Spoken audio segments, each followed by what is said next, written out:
السلام علیکم ورحمۃ اللہ۔ آپ نے امن پوری صاحب حافظ اللہ کی ویڈیو بھیجی کہ یہ جو تحت السرہ ہے یہ اگر ثابت ہو جائے تو میں ان کا مذہب قبول کر لوں، اور پھر ایک مقلد بھائی مصنف ابن ابی شیبہ میں سے بیان کرتے ہیں اور کہتے ہیں سند بھی صحیح ہے وغیرہ۔ بات یہ ہے کہ یہ جو مصنف ابن ابی شیبہ ہو یا کہیں اور پر تحت السرہ کے جو الفاظ ہیں یہ بعد میں ڈالے گئے ہیں۔ جو قلمی اور اصلی نسخہ جات ہیں ان میں مصنف ابن ابی شیبہ کے اندر تحت السرہ کے الفاظ ہیں ہی نہیں، تو یہ جو تحت السرہ کے الفاظ ہیں یہ ثابت ہی نہیں ہیں۔ اس لیے امن پوری صاحب حافظہ اللہ کا دعویٰ جو ہے وہ درست ہے کہ ناف نیچے ہاتھ باندھنا نبی پاک علیہ السلام سے ثابت نہیں ہے، ایک بات۔ دوسری بات یہ ہے کہ یہ جو ہمارے مقلدین بھائی حضرات ہیں ان سے ایک معصومانہ سا سوال ہے۔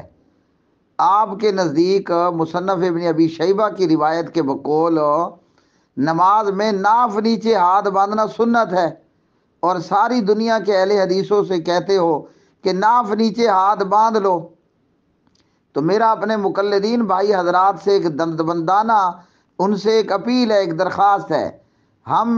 ہم سے مطالبہ کرنے سے پہلے آپ کے گھر میں جو خواتین اسلام موجود ہیں، ماں ہے، بہن ہے، بیٹی ہے، ان کے ہاتھ نیچے کرا لو، شاباش۔ ہاں جی، دکھاؤ ذخیرہ احادیث کے اندر ایسی کوئی حدیث کہ حضور نبی کریم صلی اللہ علیہ وسلم نے فرمایا ہو عورتوں تم سینے پر ہاتھ باندھو۔ ہاں جی، تو یہ روایت ان کے بقول صحیح ہے نا، اور پورے الفاظ بھی درست ہیں، جبکہ یہ تحت السرہ کے الفاظ بعد میں اندراج کیے گئے۔ تو پھر یہ اپنی گھر کی عورتوں کو کہیں کہ ناف نیچے ہاتھ باندھ لو، جواب یہ دیتے ہیں جاہل ایک نمبر کا، کیا میں کہوں، ایک تو پارلیمانی آداب بھی آتے ہیں۔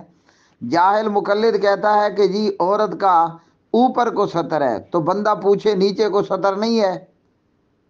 تو میرا ایک معصومانہ سا سوال ہے یا مطالبہ ہے یا اپیل ہے، یا تو اپنی عورتوں کے دونوں ہاتھ تحت السرہ کر لو، ناف نیچے ہاتھ، اور اگر کہتے ہو کہ عورت کا سینہ شرم ہے تو پھر ایک ہاتھ اوپر کرا لو، ایک ہاتھ کم از کم نیچے آ جائے، کیونکہ عورت خیر پوری کی پوری عورت ہی ہے، شرم کی چیز ہے، تو نیچے بھی تو شرم موجود ہے نا۔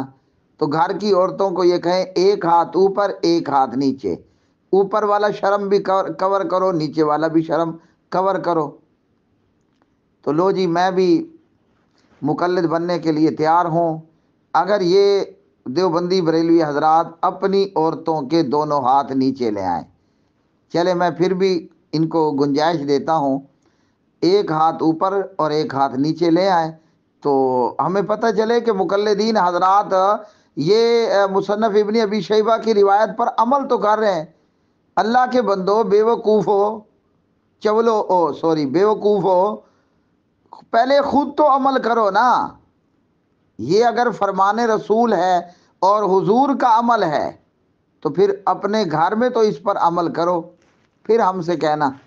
اور اسی سند کے ساتھ اسی سند کے ساتھ امام احمد ابن حنبل رحمۃ اللہ علیہ اس روایت کو مسند امام احمد میں لے کر کے آئے، لیکن وہاں تحت السرہ کے الفاظ نہیں ہیں۔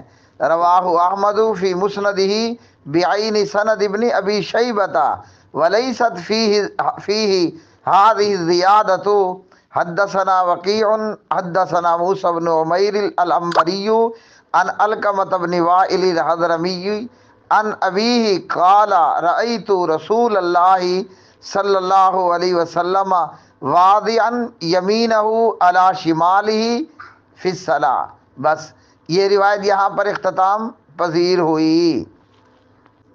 اور اسی طرح ائمہ کرام اس حدیث کے متعلق فرماتے ہیں فحدیث وائل بن الحجر المذکور وان کان اسنادہ جیدا لیکن فی ثبوت زیادتی تحت السرۃ فیہ نظرا قویا فکیف یصح الاستدلال بہذا الحدیث علی وضع الیدین تحت السرۃ۔